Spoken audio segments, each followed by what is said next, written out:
So today we will discuss with that phasor diagram at relay location for the various faults in the power system, and we also discuss that how we can select that where we have to use the CT and the PT. That is whether we have to use on the line or whether we have to use on the phase. So we can discuss now. First, we discuss that let us suppose that we have a system. We have a generator here, and then we have the relay at this particular location, and let us suppose that fault occurs at this point. Let us suppose that fault occurs at this point, at a particular point. Then the relay will sense the voltage and the current.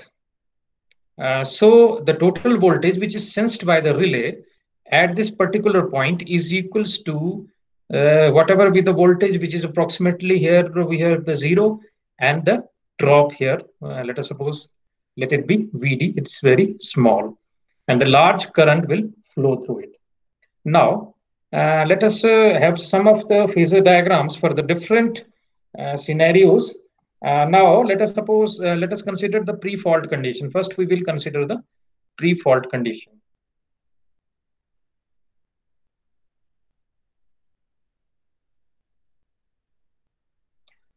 Now, in the pre-fault conditions, you can see that we will have the three voltages,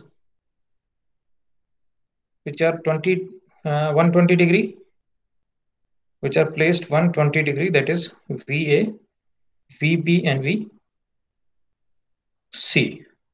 So this is the case of the pre-fault voltages. Now, let us suppose that fault occurs at the phase A. Let us suppose that, let us assume that fault occurs at the phase A, or we can say that we can have certain conditions. That is, first condition is that line to ground fault. As we have discussed in the first introduction chapter, also some of the phasor diagrams that we discussed. So this is VA, pre-fault condition, VB, and then we have VC. So these are 120 degree apart, and let us suppose that LG fault, and the fault takes place at the phase A. So phase A to ground. So when the fault takes place at the phase A, in that very case, you will see that the voltage is reduced in the phase A. However, the phase V voltage will remains the same. So the voltage will be reduced, and phase B and the C voltages will remain the same. So this is in case of, this is a hypothetical value. So this is in case of AG fault, and similarly with the this BG fault and CG fault. Now, we will see that whenever the fault occurs, the fault current is in this phase. Let us suppose this fault occurs in the phase A. Then the this fault current will flow in the phase A only, and the fault current, neglecting the resistance, is highly inductive in nature. So in that case, we assume R approximately equals to 0. So the fault current is highly inductive in nature. Fault current is highly inductive, and it flows in the phase A, and from this you will see that the fault current is behind phase A 90 degree. It is 90 degree. So let us suppose that fault current here. So it is behind phase A, it is 90 degree.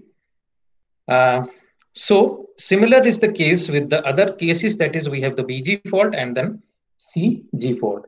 So this is the case when we have the line to ground fault. Now, let us consider the case in which we will have the line to line fault. So second condition.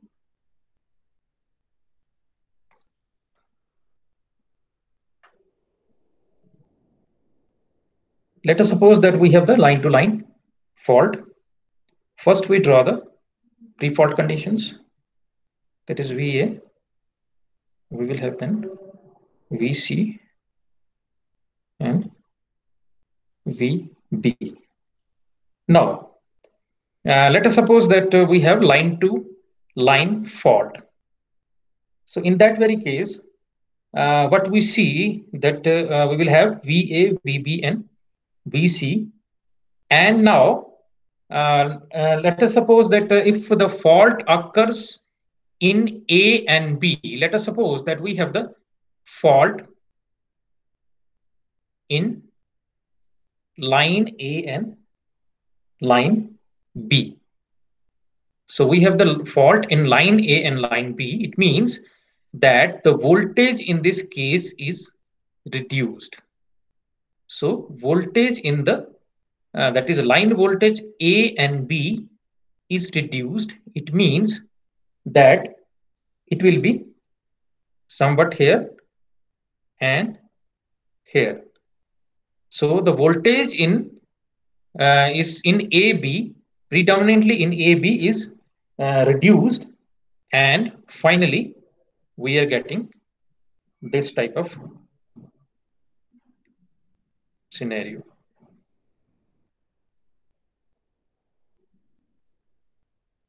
These are actually the line voltages.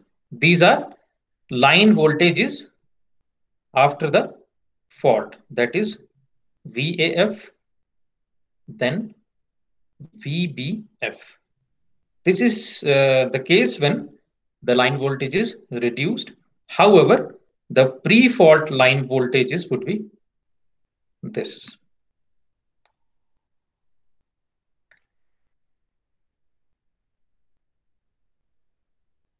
These are the pre-fault line voltages. Now, this is voltage VA, VB, and VC. Also, one more point is that for a unity power factor, we will have the pre-fault condition. Let us assume that it's a unity power factor. So in that very case, this current is IA. Then we have this current IC, and this current is IB. So for unity power factor conditions. Now we have this fault voltages we have here at that point. Then we will mark it as this in this direction. We will mark in this direction, and it is represented as AB. That is VAB fault. So it is represented as VAB fault, and the direction is like that. In this, we have assumed that this is positive. This has the more potential. If you consider the case of a voltage, then positive and negative, so it has more potential as compared to this. Then we will definitely say it is a VAB fault. So this is during this after the these conditions after the fault occurs. Now, fault current in this case would lag the 90 degree. So this is the fault voltage, that is AB. So it will lag the fault. It will fault current lag the voltage by an angle of 90 degree. So we will have this, and finally VAF. So we have assumed this positive direction. However, it is VBF, then the direction would be opposite. So this is in case of line that is AB and ground. That is AB fault, not the ground. We will discuss the ground. Then similar is the case with the AC fault. Now let us take the condition of the AC fault. AC fault is similar to that of the AB fault. In the AC fault, you will have this this point and this point is actually reduced, and then definitely we will have this voltage triangle would be from this side to this point and this side to this point. So this is in case of A, this G fault. Now other condition that is there, that is line to ground fault. Now let us suppose we have a third condition, that is line to ground fault. In this line to line to ground fault, first we have the VA, then we will have VB, then we will have VC, and IA, then for unity power factor, IB, IC. And this is the pre-fault line voltages.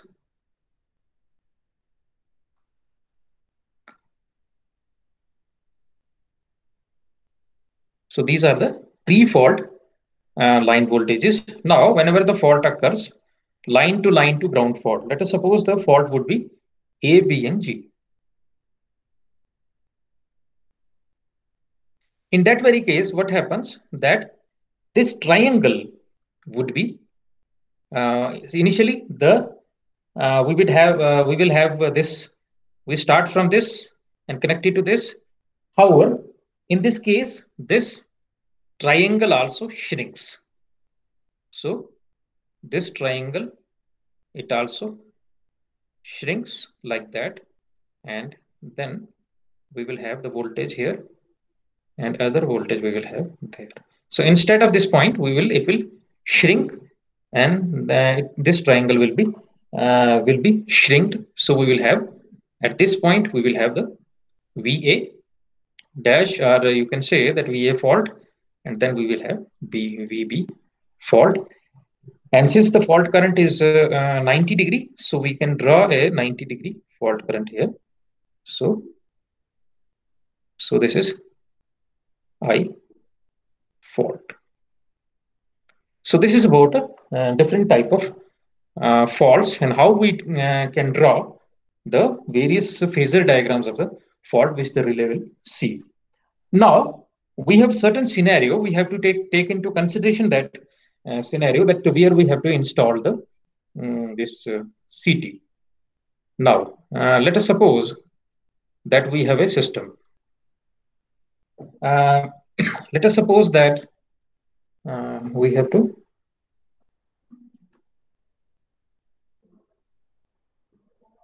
scenario where to install the PT and CT. Now, let us take the case of a system in which we will have fault in the phase A.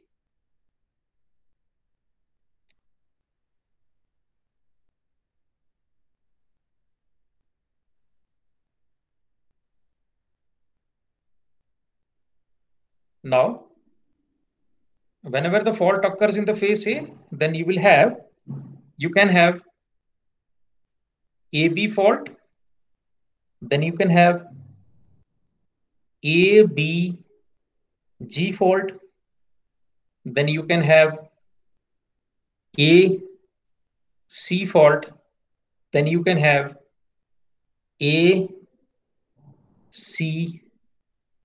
fault, then you can have ABC fault, and A, B, C, and G. So these are the different faults. Now let us consider the AB fault. Let us consider the AB fault, and whenever the fault occurs in this AB, then it is logical to choose IA as the current coil. It is logical to choose IA to energize the current coil.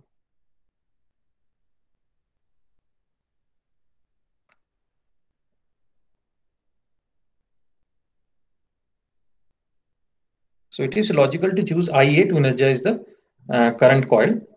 However, the choice of PT, this is the CT, that is we can use it at IA. However, the choice of PT is not immediately apparent, and we will explore the possibility. We will explore the possibility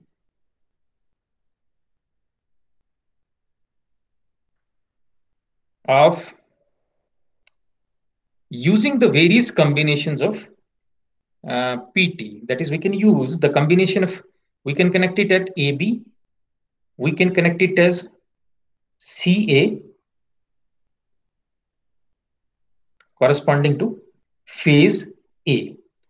So that combination we have to explore and see which is the best combination. We have to see whenever the fault occurs, our voltage and the current should be such that it will produce the positive torque.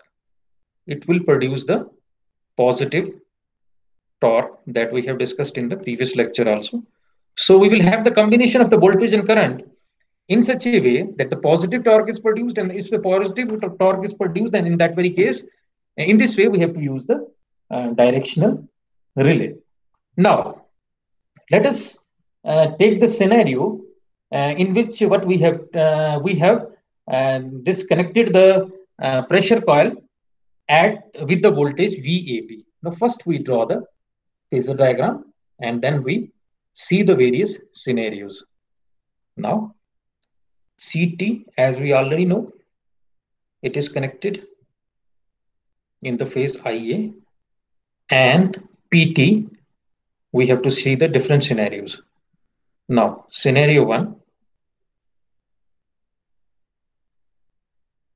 in this case, the PT is connected with the directional component, it is connected in AB, that it is connected at across VAB. Now, first we draw the phasor diagram. After that, we will draw the diagram that we have discussed in the previous lecture, and then we can see whether it will trip or not. Now, as we have drawn V pre-fault condition, we will have the VA. Then we will have here VC. Then we will have VD. And similarly, we will have the IA, IB, IC. And let us suppose that we have assumed that fault occurs. First, we draw the pre-fault line voltages and then we can overlap on it.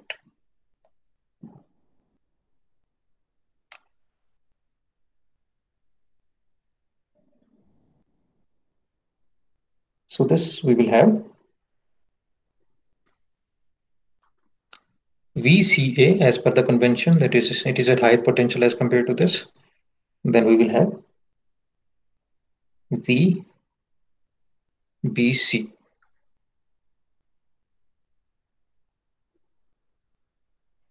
And this fault occurs in A and B.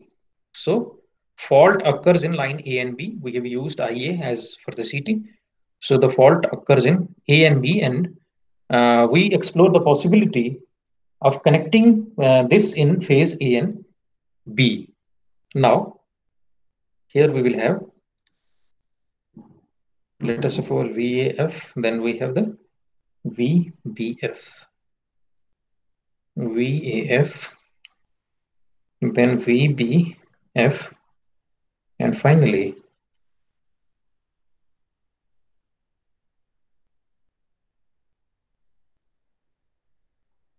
we have this fault, and this is VABF. Now, first we explore the possibility of energizing the pressure coil with the voltage VA. That is, energizing the pressure coil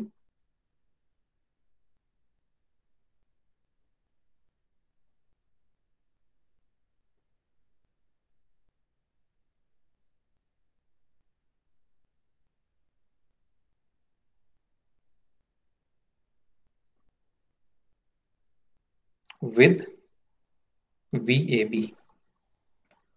So here we will have the voltage and the current, as we have discussed, it lags the voltage by an angle of 90 degree. So it lags the voltage, volt current lags the voltage by an angle of 90 degree. So from this, we will start drawing our whatever we have discussed in the previous lecture. Now first, we have connected the PT here in this line, A and B. So we have connected the PT here. It means that the take this line, we have connected the PT here. So we will have VAB, or we can say that VPC is equals to VAB because we have connected the PT here. Now, as we have discussed in the previous lecture, that the flux and the current and the flux due to this VPC, it lags by not by an angle of 90 degree, but by an angle of 70 or 80 degree. So we will have one more line. This line is known as IPC. This IPC is actually due to this voltage, the current is produced and the flux is produced. Now, this IPC, the 90 degree to the IPC, we are getting the MTA line.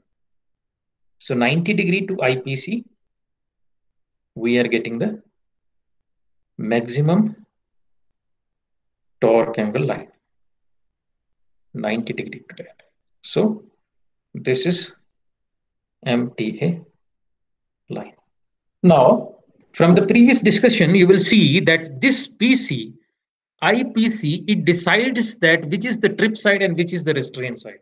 So from this is the trip side because we have the MTA axis here, and this is the restraint side. So in this case, we will have this side is the restraint side,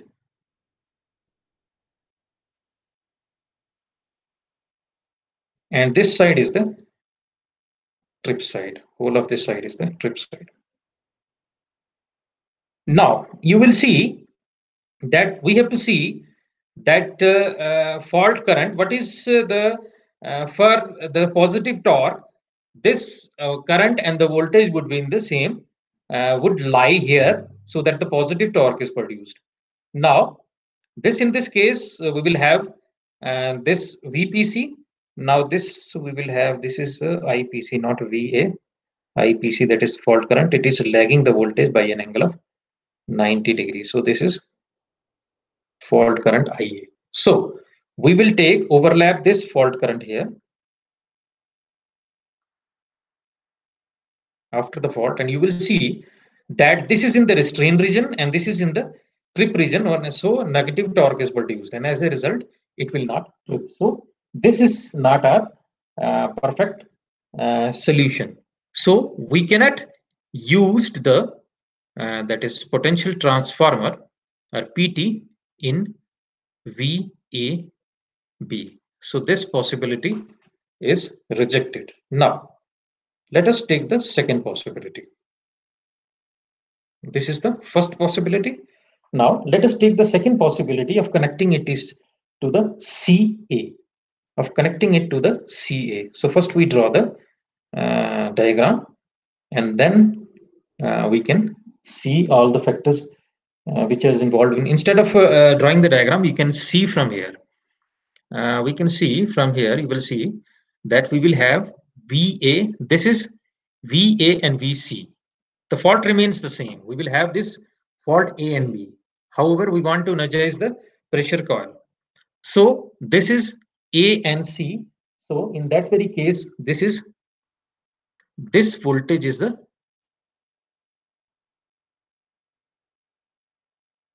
from this A and C. So this voltage is actually the VCA. So we have used RPT here, VCA. Now, second possibility, scenario second,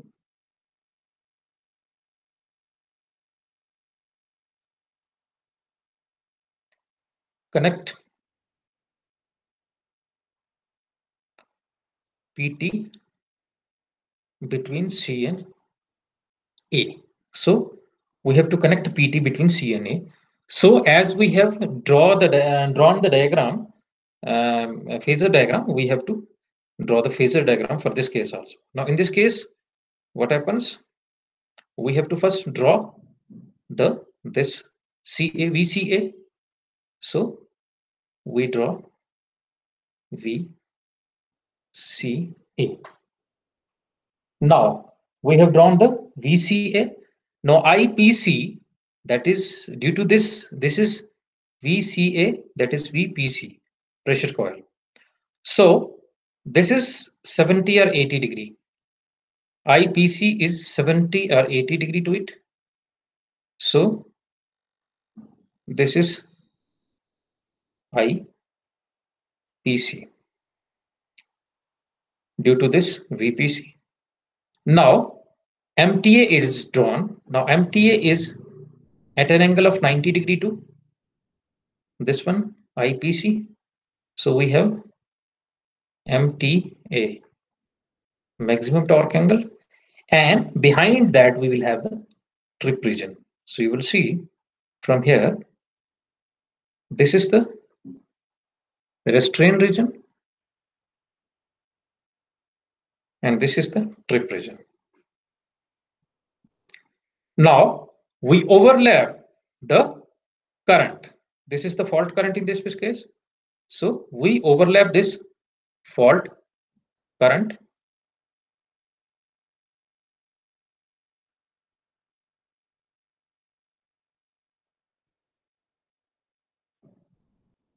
So we overlap this fault current.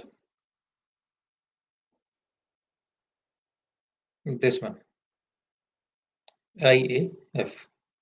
So in this case, we will see that this is in the restraint region and this is in the trip region. So they do not meet the requirement. So our requirement is not met. If we connect it to the CA, so CA, this possibility would not also be rejected. Now, next possibility is connection with BC. So we have to see the possibility of connecting with B and C. We will have the BC here. So and the fault is AB only. Fault remains the same. However, we want to connect the PT. So scenario third.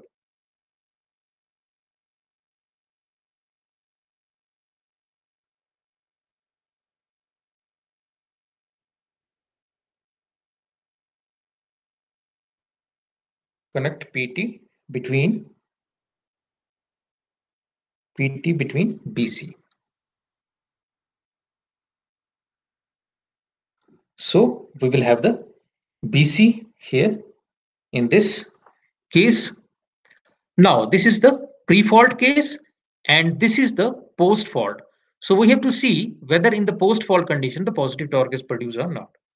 So pre-fault is for setting of the relay and post-fault is the actual operation of the relay. So in this case you will see that this we have it is connected VBF and VC, and then we will have this VBC.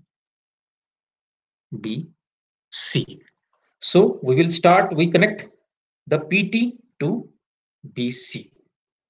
So let us suppose that we will take this line, whole of the line. So we will have VBC, which is equal to pressure coil. Then it will lag, this current will lag by some angle 80 to 90 degree. So IPC. Then we will have the MTA angle. So MTA angle is 90 degree to that.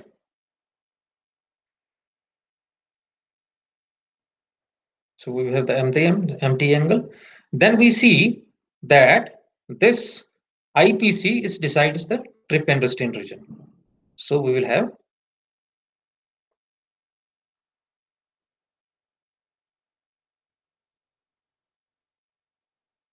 this region is the restraint region and this region is the trip region. So this is the trip region and this is the restraint region. Now, from this, you will see we have to overlap the fault current. So we overlap the fault current here.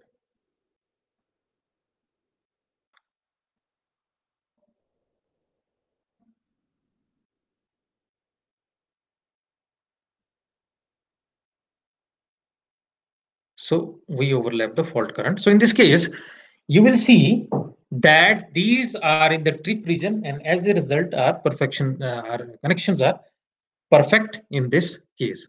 So if the pressure coil is connected in the line across this VBC, then we are getting the relay that is desired in our case. So that is the perfect setting of this kind of a relay, and it gives the directional component of the relay if we connect it, and that is if we connect across the B and C. Now, one other name is given to this connection is the 90-degree connection. So how it is given the name as the 90-degree connection? Since you will see that IA, we have to draw the component IA first of all under the unity power factor conditions. So under the unity power factor condition, you will have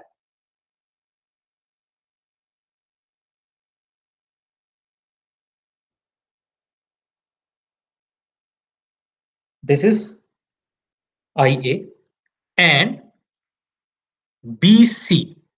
So this is the BC fault, but we have to take into consideration the BC. So this is IA, this one, and BC here. So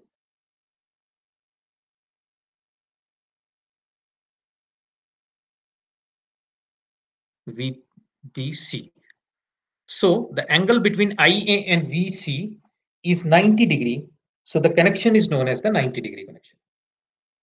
So angle between the unity power factor current and the voltage, that is IA and VBC, is 90-degree. So it is known as the 90-degree connection.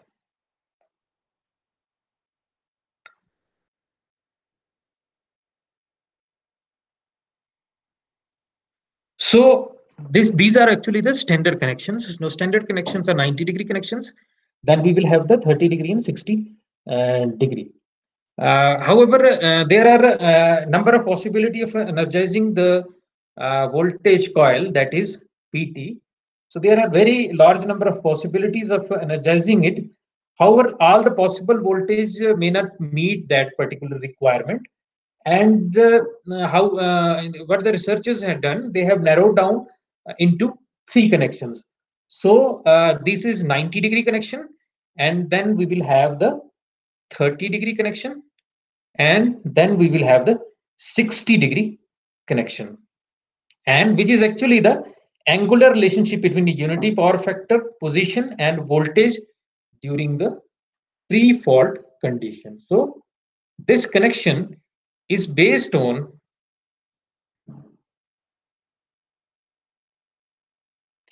these are actually based on unity power factor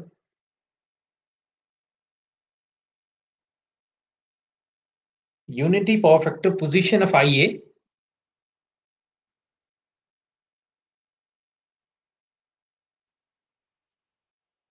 unity power factor condition of IA and voltage during the, and these voltages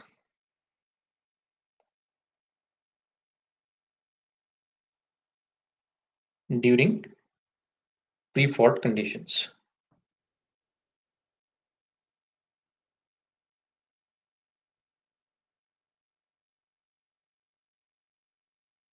So the choice is narrowed down to 90-degree, 30-degree, and 60-degree. So 90-degree, 30-degree, and 60 degree. Now we have to see the possibility that how we have done the 90-degree connection, 30-degree connection, and the 60-degree connection. So 90-degree, as we have already discussed, it is the relationship IA and BC. So it is the 90-degree connection. Then we have to see the relationship between IA and AC. So for this, we will have IA and VAC. So let us see this diagram. In this diagram, you will have IA. So here we will have the IA.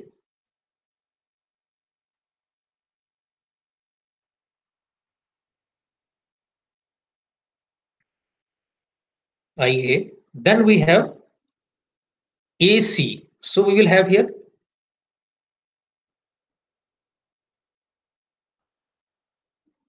CA. If you see this line, CA. So this angle between this is 30 degree. So since this, if we take it as IA and then we plot as AC. So we take this vector to this side. So finally VAC. So this angle is 30 degree. So in this way, the connection is the 30 degree connection. These are actually the various combinations of the voltage and the current to be fed to the directional, that is the phase fault relays that are we have with us, which are catering to the phase fault involving the three phases. Now this is 30 degree. Now we have to see the 60 degree.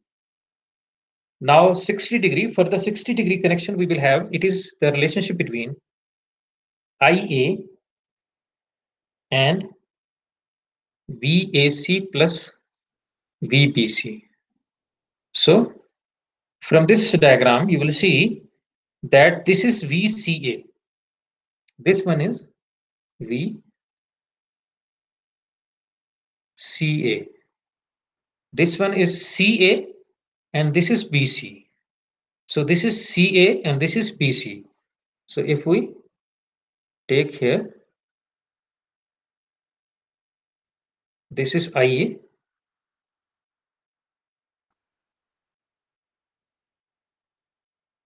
And this is the resultant of that. If we take the resultant of this, if you take the resultant of this component, that is this one, AC and BC.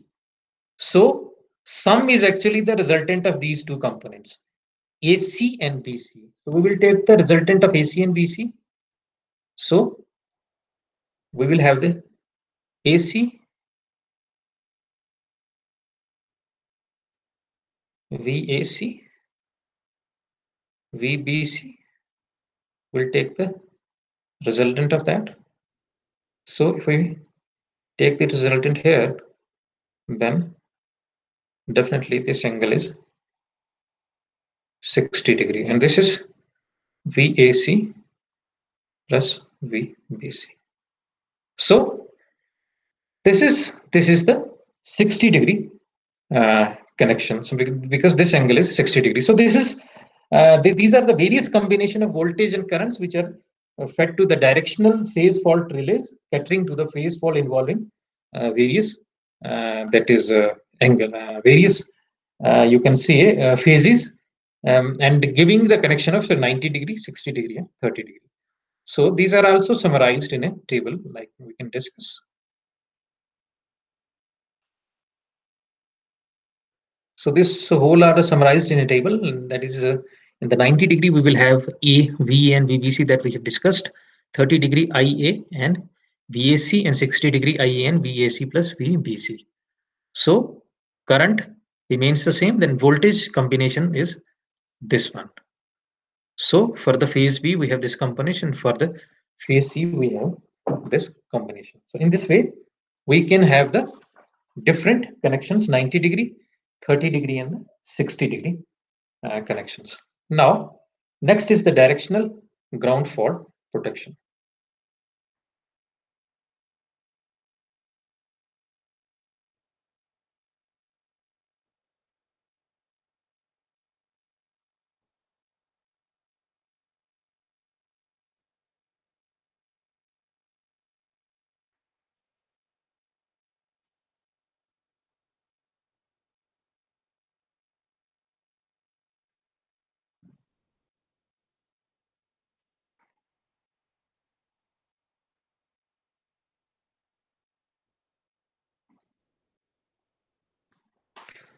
So whenever the ground fault takes place, then the directional ground fault relay develops the correct tripping tendency when fed by the residual current and the residual voltage. In this case, you will have the phasor diagram of AG fault.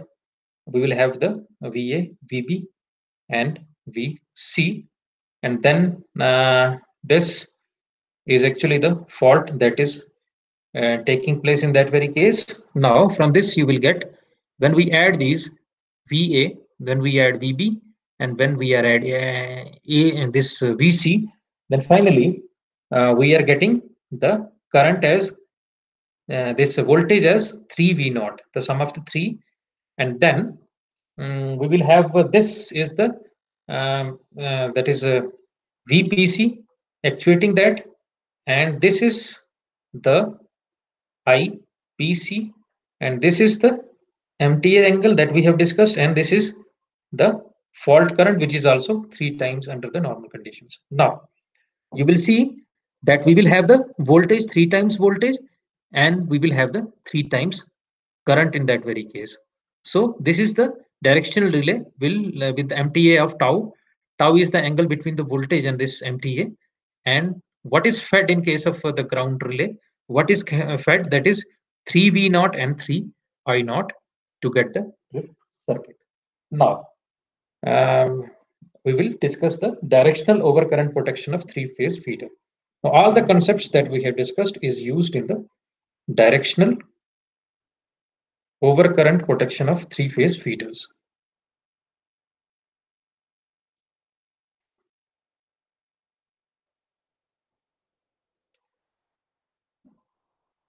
Directional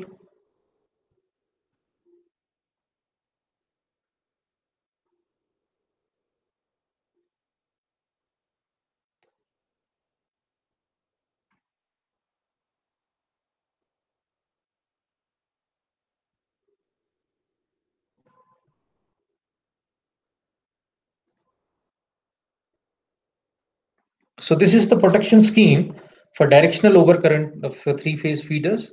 We will have the CTs, and the current that is coming is IA by N. Then we have the IB by N and IC by N. Then we have the phase fault overcurrent relay. As we have discussed, it is the simple relay without any directional component, and the directional component we get from this. This is the phase fault directional overcurrent relay. Now the directional that is we have discussed with the phasor diagram that where we have to connect the PT so that we can get this directional component. So it is obtained from this. So we will have the VBC here, and we will have the VAB here. However, if you want any other connection, you can have the A, B, and C. So you can change the terminals and got whatever connection is required in that very case. So these are the simple overcurrent relays, and that is a directional component where the PT is connected. Now, the second that we have seen in the this ground fault relay. This is the ground fault relay, and the input for that is 3V naught and 3I naught. So 3I naught is coming from here only, and 3V naught is coming from here. This is the 3V naught. So this is connected here, and 3V naught is this coils are connected in such a way that we will have this one, then we will have this one. It means that they are additive, and this one. So these are connected in series so that these are additive in nature. So this V1, V2, and V3. So V0, V0, and V0. So 3 V0. So these are connected in series. So 3 V0, that is the directional component for the ground relay we are getting from this. And this is the ground fault overcurrent relay. So this is the directional overcurrent protection for a three-phase feeder. So how we have used, that is this we have to take into consideration that these VBC and VSA, what we have used for the directional component, that we have discussed in the phasor diagram, that we have to take into consideration and get it from here on. Now, next is the directional protection under the non-fault conditions.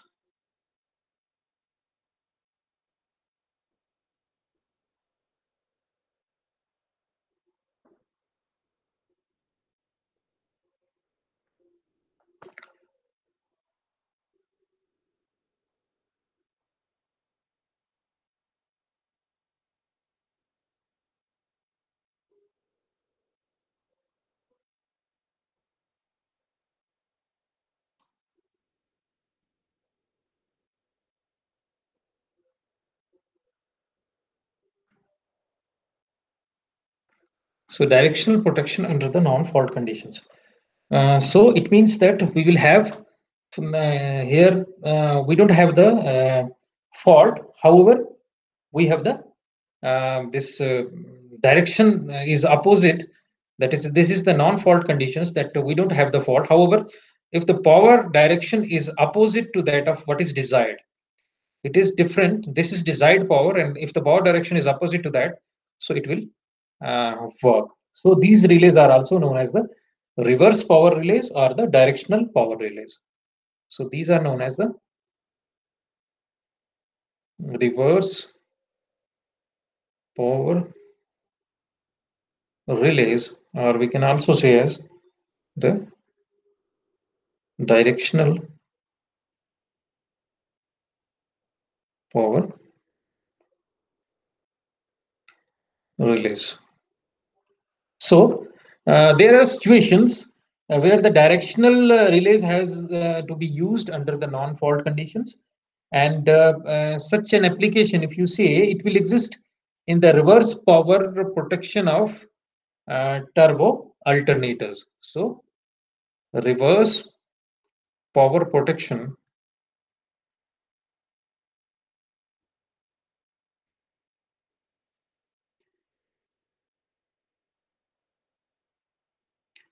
turbo alternators.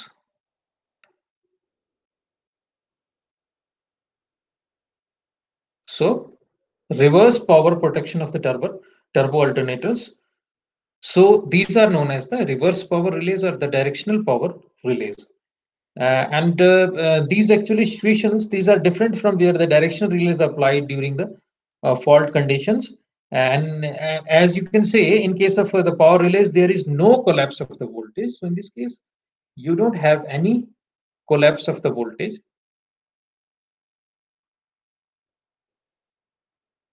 We don't have any collapse of the voltage, and directional relay for short circuit protection are so connected that they develop the maximum operating torque under the fault conditions.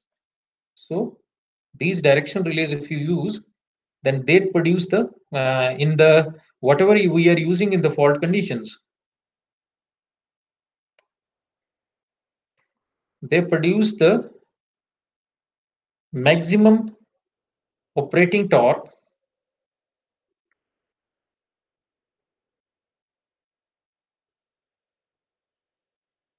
under fault conditions.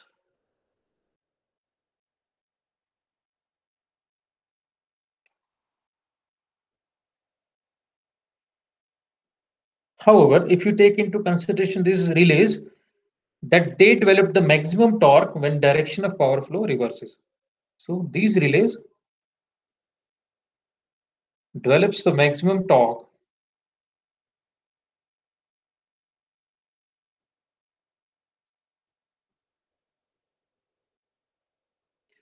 when direction of power flow reverses.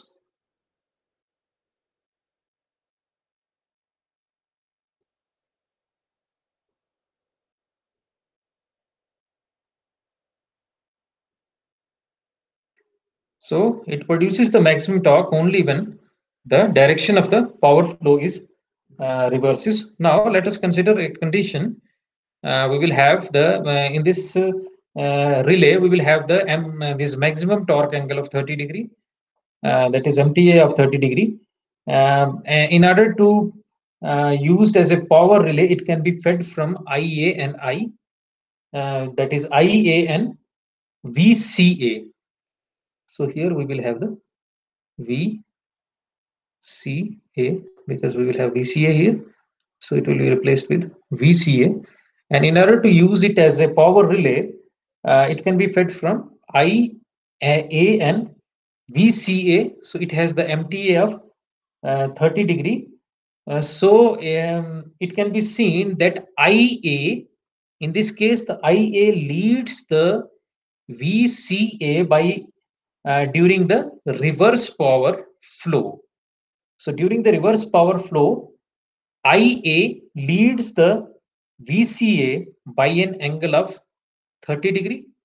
For the power flow in this direction, we will have the CA. However, if the voltage reverses, then the power also reverses. In that very case, we will have the VCA, and angle between IA and VCA is equals to 30 degree, and it will produce the maximum torque during that particular condition.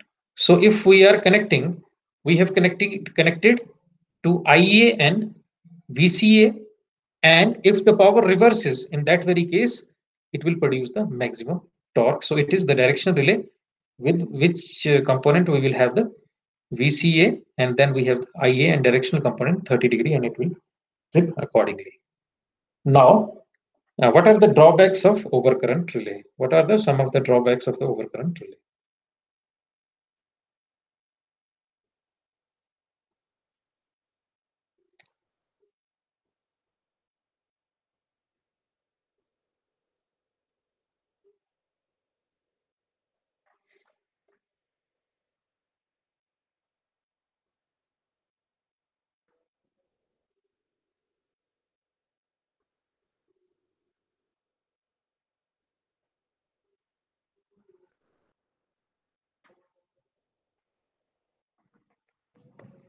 So what are the drawbacks of overcurrent relay? As we know, the fact that the reach and operating time, reach and operating time of overcurrent relay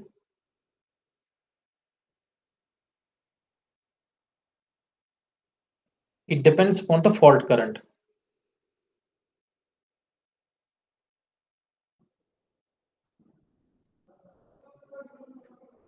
It depends on the fault current, reach, and the operating time of overcurrent relay depends upon the fault current, and fault current depends upon at a particular location. It depends upon the first is type of fault,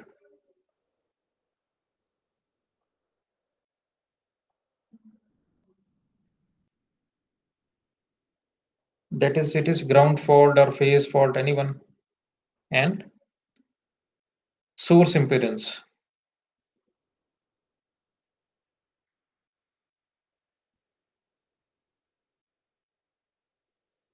So it depends upon the type of fault and the source impedance.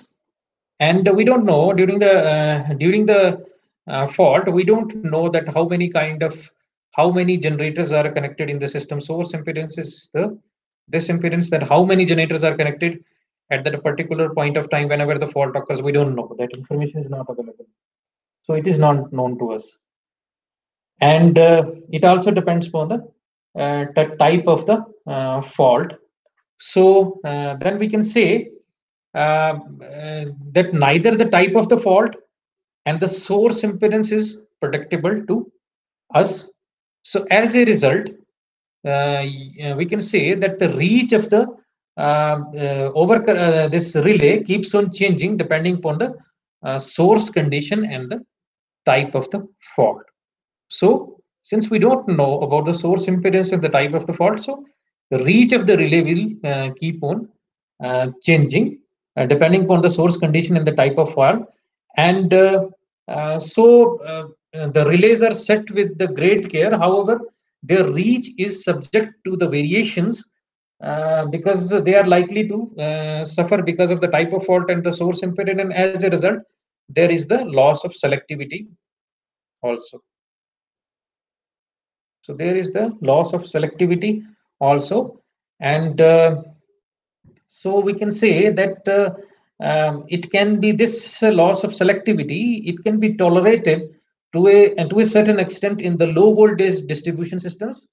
And however, if you take the case of the high voltage system, high voltage system, it cannot be tolerated, and also in the extra high voltage system. So in the low voltage system, we can tolerate it. However, in high voltage and extra high voltage and the high voltage systems, selectivity cannot be, must be maintained.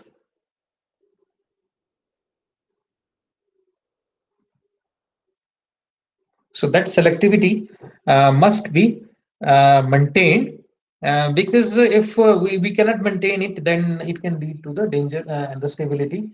It can lead to the danger to the person that are working with it, and the stability issues are also there in that very case.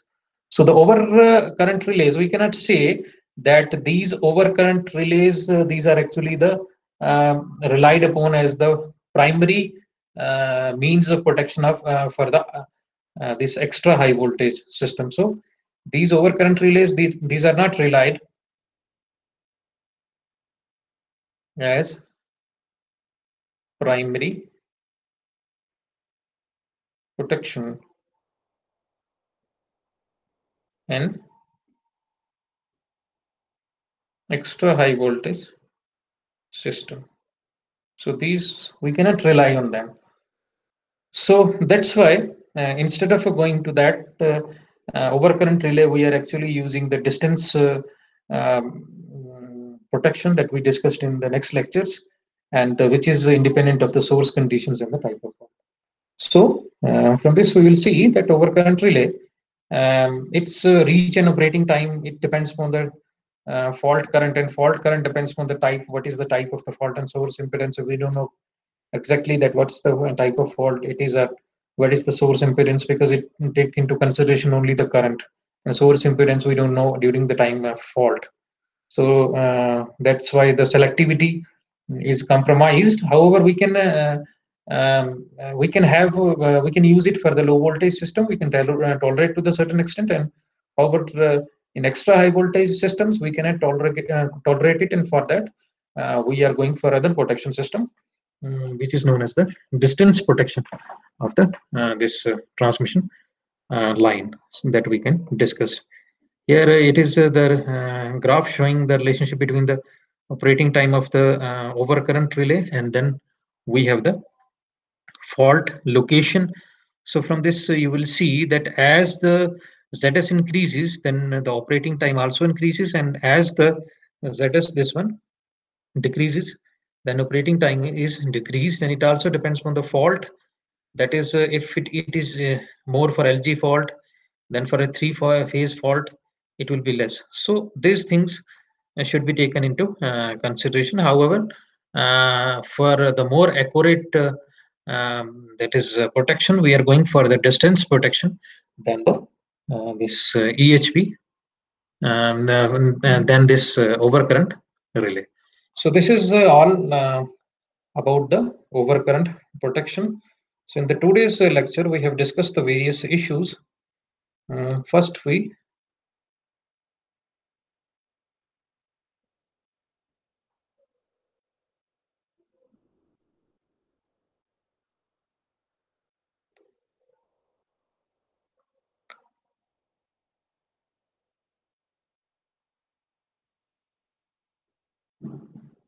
We discussed first. We discuss in today's lecture. We will discuss about the phasor diagram. We will see that how, if the fault occurs, that how the phasor diagram would be, and we will see the possibility of connecting the directional components so that the positive torque is obtained. We will see the different possibilities, and from this scenario, we will see that only one possibility is met, that is VBC. Then we will discuss the various connections, that is 30-degree, 90-degree, and 60-degree connections which are used. That is, we have narrowed down our search for these kind of connections. Then after that, we will discuss about this directional ground protection component, that how we get that. And finally, then we discuss the protection of three-phase feeder, that how the protection scheme, directional protection scheme that we have discussed is implemented in case of three-phase feeder, that how the different directional components are used in that. In the previous lectures, we have used only the non-directional component of overcurrent relay. In this lecture, we have discussed the directional component of the overcurrent relay. Then after that, we will see. Then after that, we discuss the this power directional, that is a reverse power relay. That is the directional power relay, which is used to produce the maximum power in case it is in the power is in the reverse direction. Then we discuss what are the disadvantages of this type of the relay. So directional relay, that as the directional, as the fault current is the function of type of the fault and the source impedance, and we don't know exactly about that because it has the logic of only the fault current. So it keeps on, so we have different type of faults and the source impedance we don't know exactly. So for the low voltage systems, it can be tolerated, but for the high voltage systems, we cannot tolerate that, and we are going for the other protection, that is known as the distance protection of transmission line. Now this is all about the overcurrent protection.